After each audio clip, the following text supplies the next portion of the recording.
안녕하십니까, 김종래입니다. 8월 2일 김종래 TV 방송을 시작하겠습니다.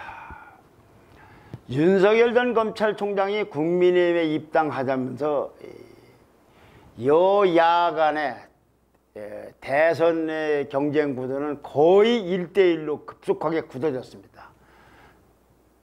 여론조사에서 지지율 1위를 하는 윤석열 총장이 국민의힘 밖에 있을 때는 이런 3자적 구도일 수도 있겠구나 싶은데, 윤석열 총장이 국민의힘에 입당하면서 국민의힘 후보가 국민의힘 대 민주당으로 급속하게 재편. 물론 중간에 무소속이나 많은 사람이 나오겠지만 큰 의미 있는 구도는 이미 1대1 구도로다가 굳어졌다 이거죠. 그러니까 어떻게 됐냐, 소위 그 야권 쪽에서 종종 나오던 제3지대론이 폭 사그러들게 됐습니다. 그럼 제3지대에게는 유의미한 후보들로서는 누가 있느냐? 두 사람 정도가 있습니다. 하나는 김동연 전 경제부총리, 그리고 안철수 국민의당 대표. 자, 우선 김동연 부총리부터 말씀드리면요, 김동연 부총리는 여야 어느 쪽에도 당장 합류할 의사를 보이지 않고 있겠습니다. 권영세 국민의힘 대외협력위원장이 만나자고 했는데도 만나는 걸 거절했다고 합니다. 그러니까 이 김동연 부총리는 지금 우리가 제가 말씀드리는 보수적 관점에서의 제3지대론하고는 관계가 없는 겁니다. 여와 야하고 등거리를 두고 있다 이거죠. 어느 쪽으로 갈는지 안 갈는지도 모르겠어요. 그분 얘기는 나중에 더 하기로 하고. 자, 그런데 안철수 국민의당 대표는 대표다. 왜냐하면 이 안철수 국민의당 대표는 국민의힘 쪽과 관련돼서 제3세대이긴 하지만 그쪽과 관련해서 내년 대통령 선거를 위해서 전진하고 있는 포지션이기 때문에 김동연 부총리처럼 양쪽하고 아무데도 속하지 않는 사람하고 좀 다르다. 그런데요, 곰곰이 보면은 이렇게 1대1 구도가 급속하게 재편되는데, 그 재편되는 것이 윤석열 총장이 국민의힘 입당 때문에 생김으로써 입지가 가장 축소된 대권 주자급 정치인은 안철수 대표입니다. 안철수 대표가 대권 도전 의사를 아주 100% 포기했다, 난 절대 안 한다 라고 한다면 모르겠어요. 그렇다면 오늘 얘기는 좀 전혀 다른 얘기입니다. 그렇지 않고 대권 도전 의사를 갖고 있다, 이런 전제 아래서 제가 지금 말씀을 드리는 거지, 도전하지 않을 생각 같으면 오늘 얘기는 의미가 없는 겁니다. 자, 이제 대권 도전 의사를 갖고 있는 안철수라고 본다면 이 안철수 대표는 아주 난감한 처지가 될 수밖에 없습니다.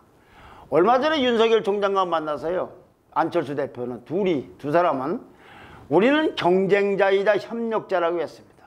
근데 이제는 국민의힘으로 들어감으로써 경쟁도 우스워지고 협력자도 우스워졌어요. 이게 제3지대에 있으면서 둘이 협력을 해서 제3지대에 무슨 이 플랫폼도 만들고 자기네끼리 경쟁할 때나 이용한 얘기지. 그래서 판을 키우고 그러면 거기서는 경쟁하고 협력할 수 있고 활로를 찰 수 있는 분인데, 아예 국민의힘으로 들어가면서 경쟁할 것도 없어지고 협력도 더더군다나 없어진 거예요.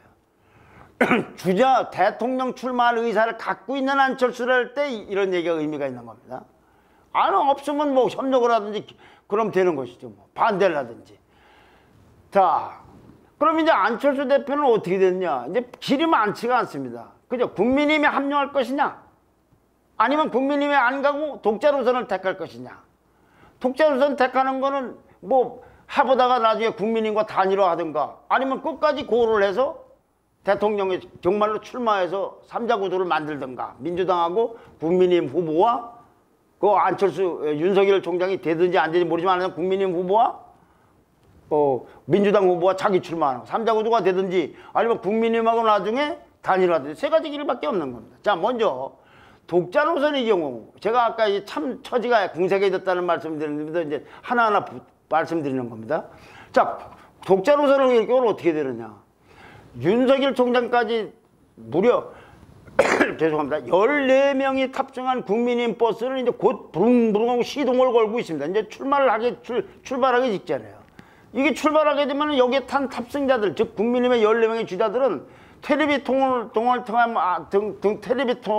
한다든지, 뭐 지방을 다니다든지, 언론 인터뷰를 통한 여러 가지 경선 레이스를 화려하게 벌릴 겁니다. 여기 14명이 누구냐면요, 윤석열 총장 외에도 김태우 의원, 박진 의원, 신동보, 이분은 예비역 해군 준장이라고 합니다. 안상수 전 의원, 전 인천시장에 있죠. 원희룡 어제개가 사표낸 전 제주지사, 유승민 전 의원, 윤석열 총장 여기도 있고, 윤희숙 의원, 장기표 저쪽이 지구당 위원장, 장성민 씨 오늘 입당한 사람, 최재형 감사원장, 전 하태경 의원, 홍준표 의원, 황교안 전 대표 등 이렇게 14명이라도 아주 초만원입니다. 이들은 이제 오늘 이달 30일하고 31일 이틀 동안에 예비후 등록을 받아가지고 여론조사를 통해서 9월 15일에 1차 8명으로 추립니다. 14명을. 그리고 또 다시 이들을 4명으로 추려서 그때부터 본 레이스를 벌려서 11월 9일 날 최종 후보를 선출합니다. 그러면 당연히 주자 간의 공방도 벌어지고 아까 말씀대로 텔레비전 토론 같은 데서 무자비한 검증 공세도 펼쳐지고 이렇게 될 겁니다. 아마 불협화음도 많이 날 것 같아요. 민주당을 보면 이게 아주 아름다운 경쟁만 안 돼요. 권력 싸움이 돼가지고. 이런 건 있지만 결국 언론은 계속 스포트라이트를 받게 될 겁니다. 민주당 경선과 국민의힘 경선이. 근데 그런 사이에 홀로 남은 안철수 대표는 뭘 할 건가? 누구하고 싸운 것도 아니고 자기하고 경쟁하는 것도 아니고 그냥 자기 주장을 펴거나 아니면 다른 당에 대해서 평론가처럼 비판하고 이거밖에 없다 이거죠. 그것도 국민의힘하고는 어떻게 될지 모르니까 주로 민주당 문재인 대표나 비판하겠죠. 자, 이런 식으로 해서 제3지대에 남아서 최대한 몸값을 끌어올린다. 얼마나 올라갈지 모르지만 그 다음에 나중에 국민의힘 후보가 선출된 다음에 단일화해 낼 수 있을 겁니다. 근데 혼자 남아서 어떻게 스포트를 내는지 그게 쉽지 않은 일입니다. 그게 혼자 누구하고 겨룰 때는 모르지만 또요, 단일화 얘기를 하고 있지만 국민의힘 입장에서 볼 때 이제 단일화의 중요성이 크게 커지지 않았어요. 크지 않아요. 윤석열 총장이 들어와서 그래요. 서울시장 지난번 선거 때는 안철수 대표의 지지도가 높았습니다. 그래서 그때는 오세훈 후보와 안철수 후보 간의 단일화가 굉장히 중요한 의미가 있었어요. 지지율이 경험에 높게 시작을 했기 때문에 그렇습니다. 근데 지금은 안철수 대표의 지지율이라는 게 다 대부분이 여론조사에서 5%가 채 안 돼요. 뭐 윤석열 총장보다도 낮고 누구보다 낮고 해서 그러니까 지금은 영 사정이 달라진 거예요. 단일화라는 게 어느 정도 비슷한 사람끼리 단일화지 너무나 차이 나면 무슨 단일화가 됩니다. 그러니까 지금 조사대로 보면은 오히려 안철수라기보다는 지지율 낮은 형편없게 낮은 사람이 일방적으로 양보를 해야 될 상황인지 모릅니다. 그럼 앞으로 안철수 대표의 지지율이 오를 가능성이 있느냐? 그게 쉽지가 않아요. 자, 안철수 대표의 지지 기반은 여도 야도 아닌 이릉 이제 합리적 보수, 합리적 진보 예 중도층일 텐데 지금 국민의힘에 입당한 윤석열 총장이 지금 바로 눈독 들이고 필사적으로 지지세를 확장할 부분이 바로 여기 이 영역이에요. 윤석열 총장은 지금 오늘 아침 보도만 봐도 김성식 전 의원, 김관영 전 의원, 최입의 전 의원 등 이 바른미래당 소속 영입에다가 이 공을 들이고 있다고 합니다. 이 사람들 다 안철수 대표하고 한솥밥 먹던 사람들이에요. 또 윤석열 총장은 김영삼 전 대통령의 손자이자 이 김현철 아들, 김 대통령의 아들이던 김현철 씨의 차남인 김인규 씨를 청년 참모로 영입됐다고. 그리고 민주당에서 쫓겨났던 그 금태섭 전 의원을 번개 만나서 뭐 소주를 한잔했는 이런 보도도 있습니다. 이렇게 윤석열 총장은 국민의힘에 입당하고 있지만 안철수 대표하고 지지층이 겹칠 만한 것을 계속 공략을 하려고 하고 있어요. 그러면 안철수 대표는 모르다가 지지율을 지금까지 유지를 하기도 힘들 텐데 더 올라가겠느냐 이런 얘기입니다. 자, 그러면 안철수 대표는 만약에 이런 독자 노선 이렇게 단일화를 기다리면서 자기 지지율을 높이는 따로따로한 행동이 하기가 그게 쉽지 않으면 결국은 국민의힘에 그게 어렵다. 이게 쉽지 않다 싶으면 국민의힘에 합류를 해야 되는데 이것도 쉽지가 않습니다. 왜냐? 양당의 합당이란 산을 넘어야 돼요. 근데 이 국민의힘하고 국민의당은 안철수 대표가 창당한 당, 이 당은 지난 한 달 동안 알게 모르게 실무 협상을 벌려왔지만 결국 결렬을 선언했어요. 이제 남는 거는 이준석 국민의힘 대표하고 안철수 국민의당 대표가 만나서 돌파구를 찾든가 아니면 비상한 방식으로 뭘 돌파하지 않는 한 두 당 합당이라는 건 굉장히 좀 불투명해졌습니다. 자, 그러면 단일화도 실제로 뭐 전망이 그렇고 국민의힘 합류도 어렵다. 그럼 이제 독자 출마가 있습니다. 아까 말씀드린 대로 이제 혼자 따로 출마하는 거죠. 국민연합하고 하지 않고 단일화도 안 하고 합류도 안 하고. 근데 그건 지지율이 제일 높은 사람이면 모르는데 지지율이 그렇게 높지 않은 사람이기 때문에 아니 왜 야권 분열하려고 하느냐 하는 여론이 아주 굉장한 비판에 직면할 겁니다. 근데 여론도 여론이지만 국민의힘 당원을 보면 더 고약하게 되어 있습니다. 국민의당 당원. 안철수 대표가 창당한 국민의당 당원이 안철수 대표의 발목을 잡고 있습니다. 이 당원 75조는요. 대선 후보 경선에 출마하고자 하는 자는 국민의당 당원 중에서 모든 선출직 당직으로부터 대선 1년 전까지 사퇴해야 된다고 했어요. 내년 대통령 선거가 3월 9일입니다. 안철수 대표는 지금 대표예요. 선출직 대표. 그리고 이미 사퇴할 시기가 지났어요. 이 규정대로라면은 안철수 대표는 국민의당 간판으로는 출마가 못하게 돼요. 불가능합니다. 물론 이럴 수 있죠. 당원을 개정하는 거죠. 당원을 개정해서 출마할 수 있다. 어차피 안철수 대표가 만든 거의 사실상 1인 정당 비슷하니까.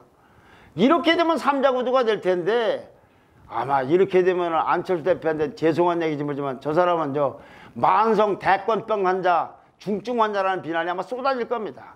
지지율이 높은 사람이면 별게 아닌데 지지율이 낮기 때문에 그럽니다. 지지율 때문에 사실 당선 가능성도 많지 않습니다. 이와 같은 모돈상을 꿰뚫고 있는 사람이 이준석 대표 같아요. 이준석 대표는 합당이 결렬되자 자기 페이스북에다 글을 올려가지고 안철수 대표가 합당을 위해 만남을 제안한다면 언제든지 버선발로 맞겠다. 그렇게 실무자들끼리 협상이 깨진 다음에. 그런데 그것까지 다 좋은데 시한은 다음 주로 못 받겠다. 이 다음 주라는 건 이번 주를 얘기합니다. 이준석 대표가 페이스북에 글을 올린 게 지난주였기 때문에 이번 주. 그러니까 오늘 8월 2일부터 8월 7일까지 다음 일요일 날이 8월 8일인데 그달부터 휴가랍니다. 다음 주가 지나면 저는 휴가를 8월 9일부터네요. 15일까지 휴가랍니다. 그러니까 이번 주밖에 시간이 없어요. 휴가 이후에는 안철수를 만난다 해도 버스 출발까지 충분한 시간을 갖기 어렵다. 왜냐하면 버스는 8월 30일 날 출발하는데 만나서 합당을 하고 뭐하고 하는데 2주 갖고는 좀 시간이 빡빡하다. 그러니 할 마음이 있으면 이번 주에 만나서 결정을 하자.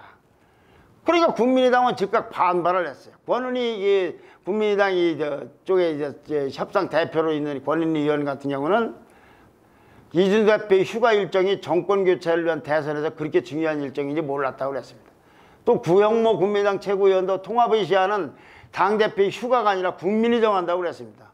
그러니까 이준석 대표는 또 반박을 하기를. 그럼 역으로 내가 휴가 안 가면 합당할 거냐? 합당 의지가 있으면 만나자는 제안부터. 의지가 있으면 만나자는데 그 제안에 만날 건지 안 만날 건지 답을 해달라. 나는 이제 개인 택시 기사분들과 몇 년 전부터 했던 약속을 버리고 합당을 할지도 모르고 안 할지도 모르는 국민의당 내에서 내가 그냥 계속 대기만 하고 있어야 되느냐라고 반격을 했습니다. 이게 무슨 소린가 하니 지난달 이준석 대표는 경북 향북도 상주에서 개인 택시 양도 교육을 받기 위해서 9일부터 13일까지 여름 휴가를 쓸 계획이라고 이미 밝힌 바가 있습니다. 한 열 며칠 전쯤에서 했습니다.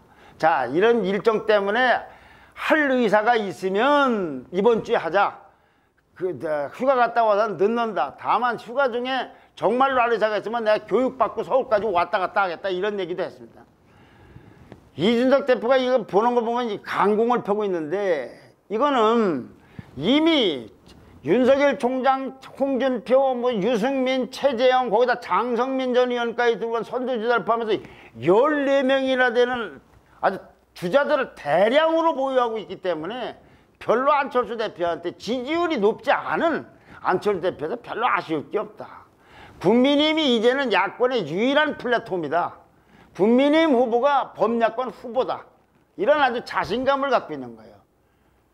그런데 그건 이준석 대표의 생각이고 만에 하나를 생각하는 국민 교체를 열망하는 국민들 입장에서는 좀 다릅니다. 내년은 아까도 말씀드렸듯이 여와 야의 1대1 구도로 벌어질 가능성이 많습니다. 이러면 박빙승부입니다. 여와 야가 맞붙으면 역대 대통령 선거에서 큰 표차를 날 수가 없습니다. 1, 2% 차이로 승패가 갈릴지도 모릅니다. 한 표가 아쉽습니다. 안철수 대표의 지지율이 낮은 건 사실이지만 또 앞으로 올라갈 가능성이 별로 없다 하더라도 어쨌거나 반문 중도 성향의 지지를 얼마라도 받고 있는 겁니다. 그러니까 만에 하나를 생각하는 국민들 입장에서는 이준석 대표처럼 무슨 뭐 정치하는 사람도 아닌 사람 입장에서는 아니 이왕이면 안철수 대표도 합쳐서 그 조금이라도 보태야지 정권 교체 가능성이 좀 높아질 거 아니냐. 그러니까 좀 어떻게 원만한 해법을 찾기를 바라고 있는 겁니다. 자, 그러려면 이준석 대표는요. 젊으니까 패기가 있는 것도 좋습니다. 그리고 기존 세대와 다른 문법을 쓰고 있고 다른 각도에서 얘기하고 솔직하게 얘기하고 다 직설적으로 얘기하는 건 좋은데 상대방을 좀 몰아치게 하는 거 그건 좀 안 했으면 좋겠습니다. 왜냐하면 상대방이 있는데 그 상대방이 불쾌하게 생각하거나 자존심을 상한다고 생각하면 그건 곤란한 게 아닌가. 이런 거를 좀 부드럽게 하면서 지금 이런 일을 끌고 나가기를 바란다. 안철수 대표 말고도 다른 사람들에 대해서 마찬가지예요. 윤석열 전 총장에 대해서도 그렇고 다른 사람들에 대해서도 그렇고 좀 몰아치는 듯한 인상을 나이도 든 사람들이니까 거기다 예우를 해가면서 얼마든지 하고 싶은 얘기를 할 수 있는 거 아닌가.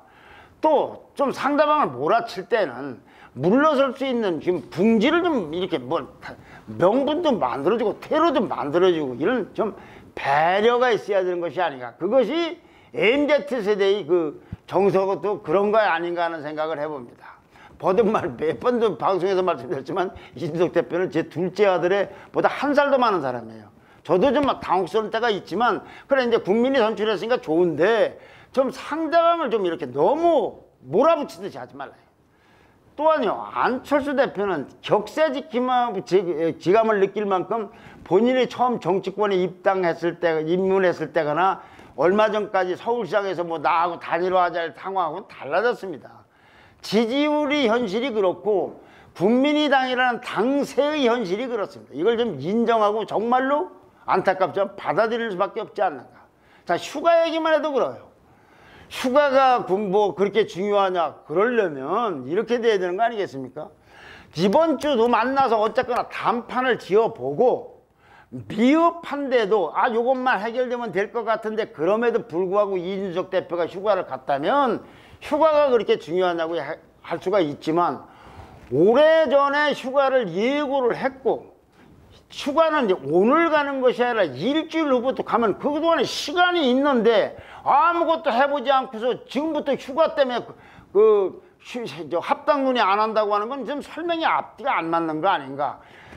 얘기를 하다가 그냥 그만두고서 휴가를 갔다면 문제지만 지금 당장 답도 없는 거 아닙니까? 무엇보다도 이 안철수 대표는요 윤석열 총장과는 처지가 다릅니다. 윤석열 총장은 지지율이 1위고 대선 전국의 핵심 변수 무슨 변수냐, 친문이냐 비문이냐 반문이냐 이런 그 구도 이런 핵심 이거 상수처럼 돼 있는데 여기에 있어서 친문은 상대방이지만 반문의 상징이에요. 그런데 안철수 대표는 당은 없으면 홀로난신이에요. 그래서 그냥 입당을 한 겁니다. 그런데 안철수 대표는요 윤석열 총장에 비해서 지지율이 턱없이 낮아요. 아니 그 정도가 아니라 최재형 감사원장이나 홍준표 의원보다도 낮아요. 그리고 안철수 대표는 대선 전국에서 상수가 될 만한 자기 브랜드도 없어요. 이제는 새정치에게는 아주 오래된 얘기입니다. 그런데 그런 상태에서도 자기가 만든 당까지 있어요. 근데 그 당이라는 게 굉장히 좀 운신폭을 넓게 할 수도 있지만 좁게 만들 수도 있는 발목을 잡을 수도 있는데 그럼 어떤 당이냐. 비례의원 3명밖에 없어요. 비례대표 의원. 국민의원 103명이나 됩니다. 그러면 이런 여건 지지율은 낮은데 당도 있는데 그 당이라는 건 어떤 당이냐면 3명밖에 없는 당. 그럼 이 안철수 대표가 참 브랜드도 별로 마땅해요. 이런 처지에 있는 안철수 대표가 그럼 앞으로 여건이 좋아질 거냐? 그런 보장도 없어요. 자, 그런 걸 국민의당 시각으로 보자고 국민의힘 시각으로 볼 때나 또는 이준석 대표가 볼 땐 어떻게 생각이 되겠습니까? 윤하고 똑같이 대우해 줄 것 같습니까? 그건 아니라고 합니다. 오늘쯤에서 아마 이준석 대표가 던진 얘기에 대해서 안철수 대표가 뭐 응하겠다 응하지 않겠다라든가 뭐 다른 어떤 입장을 밝힐 겁니다. 방송에 지금 들어오기까지는 제가 어떤 입장을 밝힌 건지 제가 뉴스를 못 보고 들어와서 이렇게 방송을 마칩니다만 한번 좀 방송을 어떤 입장을 밝혔는지 유심히 보시고요. 만약 거기서 유의미한 반응이 있었으면, 입장을 밝힌 게 있으면 내일 다시 부분을 이어서 설명해 드리겠습니다. 감사합니다. 댓글과 좋아요와 구독 신청 부탁드립니다. 감사합니다.